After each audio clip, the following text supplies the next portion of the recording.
Olá pessoal, tudo bem? Bom, vamos dar continuidade aqui ao nosso curso. O tema da aula de hoje entra aí em sistemas operacionais, né? Eu separei aqui para vocês alguns comandos básicos aqui do Linux para vocês terem aí uma, uma base aí de como manipular o sistema operacional.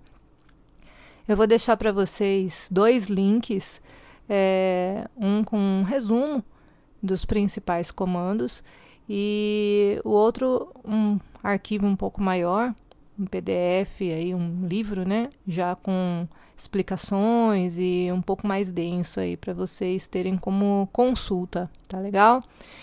E vou deixar também o link para esses slides para vocês terem como consultar aí posteriormente.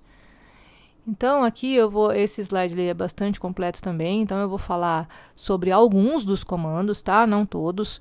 Então, no sistema operacional Linux, vocês vão perceber, quem não teve, né, nunca aí contato, vai perceber que o sistema operacional ele trabalha com um esquema de diretórios diferentes. Tá? Depois eu vou deixar um link para vocês também. Quem não tiver acesso ao Linux em casa e não tiver como fazer uma instalação para testar, consegue testar ele online, tá? Então tem alguns sites com prompt de comando para vocês testarem os comandos que eu vou explicar aqui hoje. Mas o ideal seria que vocês, né, como estudantes aí da área, tenham uma máquina já para testar e conseguir mexer nela aí sem grandes dificuldades, né? Então, para quem tiver acesso, eu sugiro que escolha uma distribuição Linux da sua preferência. Tá? O Ubuntu é uma distribuição que costuma ser bastante fácil, é uma porta de entrada aí para quem quer aprender Linux e que tem uma instalação bastante intuitiva, bastante tranquila, e você consegue baixar, né? Colocar aí no Google e instalar sem grandes dificuldades. A aula de hoje não vai tratar sobre instalação, tá? Mas se você não tiver mesmo condições de instalar, depois eu vou deixar lá um link também com um prompt simulando aí, né? Que pelo browser você vai conseguir fazer, talvez não todos, mas a maioria dos comandos que a gente vai ver aqui. Mas voltando aqui então, a estrutura de diretórios, né? Diferentemente do Windows, onde eu tenho lá a letra do drive, né? O C, D, o E. No Linux a gente tem essa estrutura aqui, tá? Então eu tenho barra, só barra, né? Sem nenhuma palavra aqui, como o meu diretório root, que é a raiz, que seria o diretório principal. E tenho esses diretórios aqui, são os mais comuns aí, os diretórios básicos do Linux. Então, sempre que você vê lá um /bin, né, no seu Linux, são os arquivos binários, são os comandos do sistema. Até mesmo quando você instala um aplicativo, dentro lá do diretório do aplicativo, pode aparecer um /bin também, que é um nome padrão aí para arquivos binários, arquivos que você vai executar, que vai ter algum programa. /boot são os arquivos de inicialização. Por exemplo, quando você instala lá dois sistemas operacionais, o Linux e o Windows, por exemplo, vai estar lá dentro desse /boot algum arquivinho que faz essa chamada, né, lá quando você inicializa o computador. Ele vai fazer o bootloader lá, né? Você vai poder escolher qual sistema operacional você vai ligar naquele momento, se é o Linux ou se é o Windows. E entre outros arquivos aí estão instalados, aí, estão copiados nesse /boot. O /dev são devices, né? Então, quando você vai lá usar o seu pendrive, por exemplo, os computadores que ainda têm CD-ROM, né? Ou Blu-ray, enfim, todos esses arquivos de dispositivos aí, eles estão aqui no /dev. /etc são os arquivos de configuração. De novo, né, quando você instala lá um aplicativo, dentro do diretório do aplicativo pode ter um /etc. Então você já sabe que é ali dentro que vai estar contidos os arquivos de configuração. Aí /home é o diretório onde tem os arquivos pessoal dos usuários. Então o costume é dentro desse /home criar um /nome do usuário. né? Então, por exemplo, para o usuário Vanessa, vai ter um /home/Vanessa. E dentro desse diretório, perdão, dentro desse diretório Vanessa que vão ter os meus arquivos pessoais. /lib, diretório de bibliotecas. /mnt são os dispositivos de montagem, né? onde são montados os dispositivos. Tá? Então, quando você colocou lá um pendrive, um CD, né? Vai estar dentro do /mnt, alguma coisa, aquele dispositivo que você colocou, aquele pendrive, aquele CD.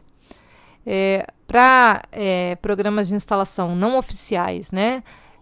O /opt, /proc para processos, né? Os processos ativos, /root o admin do sistema, então o superusuário, né? Que a gente chama, vão estar contidas dentro desse diretório, os arquivos. SBIN, arquivos de sistema essenciais, né? Os binários que são do root, do superusuário. TMP são os arquivos temporários. /usr, os arquivos de programa, tá? Vão estar aqui. E o /var, log e outros arquivos também de programas, né? Arquivos variáveis aqui. Então, essa basicamente é a estrutura de diretórios do Linux. Está variando um pouquinho aí de distribuição para distribuição, mas não muda muito essa história aqui. Bom, falando um pouco de comandos, então, quando vocês estiverem lá no seu prompt, né? Aqui, como eu tenho o Linux instalado aqui, então eu tenho aqui um prompt, aqui ó, um terminal. Então, quando vocês estiverem lá na telinha de terminal, vocês vão poder testar, né, esses comandos aqui. O sudo é um comando para você trocar de usuário. Tá? Então, você coloca lá, digita sudo, espaço e o nome do usuário que você quer ativar no momento. Sudo su, ele vai para o superusuário. Su é o superusuário. pwd é um comando para trocar o diretório. Para exibir o diretório que você está. O cd é um comando para trocar o diretório. Então, se você digitar lá cd /home/Vanessa, você vai acessar o diretório /home/Vanessa. E no pwd ele vai exibir o diretório atual que você está. ls, eu vou passar, tá? Não vou ler tudo isso daqui com vocês, né? Mas depois vocês vão ter aqui para consultar. O comando ls, ele faz a lista dos arquivos que estão contidos naquele diretório. Tá? Todo comando ele tem uma série de parâmetros que você pode colocar aqui para customizá-lo. Tá? Então, por exemplo, o ls-l, ele lista os arquivos e diretório em forma de lista. Tá? Para você saber quais são todos os menos alguma coisa que tem aqui na frente do comando, quais são os parâmetros que aquele comando aceita, uma ajuda muito grande é esse man aqui de manual. Então, você vai lá e vai digitar man, espaço e o nome do comando. Aí ele vai abrir uma tela para você com o manual daquele comando. E aí vai explicar quais são os parâmetros permitidos, tudo certinho. E outras informações. Quando você der um ls lá no diretório, ele vai aparecer essa estrutura aqui para você lá no prompt. Olha. E aqui tem explicando cada uma dessas coisas, o que significa, cada uma dessas colunas. Né? Então, a primeira são as permissões do arquivo, aí depois, olha, número de links do arquivo, ou número de subdiretório, no caso de ser um diretório, o proprietário, tá? O grupo.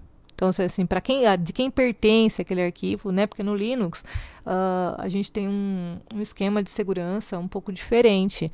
Né? Então, cada arquivo ele pertence a um usuário e pertence também a um grupo de usuários. Então, tem como você esmiuçar bastante aí as permissões de arquivos e de modo a deixar, né, o seu sistema mais seguro ou não. Né?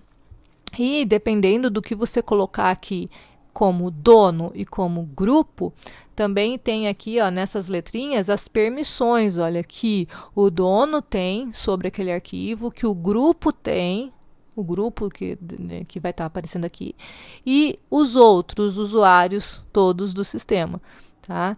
Então aqui, olha, para vocês terem uma ideia, né? O R é permissão de read, o W é permissão de write, né? Então escrita, perdão, read, né, de leitura, write, de escrita, e aqui, olha, que está sem nada, mas no de cima tem, é o X de executar, de execute, né, em inglês. Então, é sempre essa ordem, RWX, RWX. Se o arquivo tem permissão de read, de write e de execute. Para o dono do arquivo, que é o que vai aparecer aqui, olha, esses três primeiros, para o grupo do dono, olha, e para os outros usuários todos do sistema, tá? Eu já volto um pouquinho nisso daqui. Aí, olha, o tamanho do arquivo em bytes, tá? A data e hora de alteração, né? E, finalmente, o nome aqui do arquivo, tá ok? Então, nesse caso aqui, olha, quando eu tenho o R e o W aparecendo aqui, olha como está aqui, quer dizer que esse arquivo aqui de nome Danilo, olha, para o dono, que é o root que é o dono ele pode ler e pode escrever no arquivo. RW, read, write. Só que ele não pode execute, ele não pode executar esse arquivo Danilo aqui, ó. Então, veja que mesmo o dono do arquivo, ó, que é o root, ele não pode dar um execute aqui, olha. É isso que quer dizer essa linha aqui, olha. Todos os outros usuários que não sejam root, mas que estejam no grupo root, vai poder apenas read, apenas ler. Não vão poder W, não vão poder X, não podem ler e escrever e executar. Tá?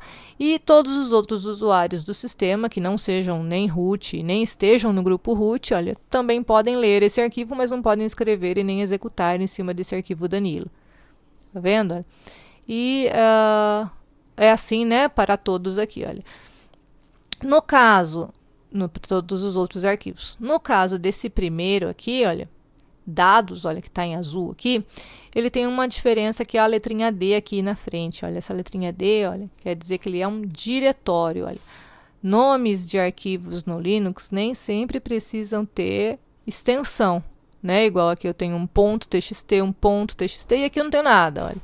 Eu não tenho nenhuma extensão nesse arquivo Danilo aqui, olha. Eu não preciso ter. Tá? Então, para eu conseguir diferenciar o que é arquivo sem extensão e o que é diretório, ele já mostra aqui de cara para mim, olha, a letrinha D. Então, eu sei que isso daqui se trata de um diretório. Em alguns terminais, eu também tenho um destaque aqui, perdão, na cor, né? Mas isso daqui não é garantido. Dependendo do Linux que você vai usar aí, você não vai ter esse destaque aqui na cor. Tá legal? Bom, pessoal, vocês já têm bastante coisa aí para vocês explorarem, né? Então, a gente viu aqui toda a estrutura de diretórios, né? A gente viu os comandos aqui, olha, para listar arquivos, o man, né? Para vocês verem o manual, cd, pwd, tá? sudo, né? Então, a gente viu vários comandos aí que já dá para vocês treinarem, tá? Eu vou deixar com vocês aí, então, os links, né? Que eu já comentei aí, referentes a essa aula. E na aula que vem a gente dá continuidade, então. Muito obrigada.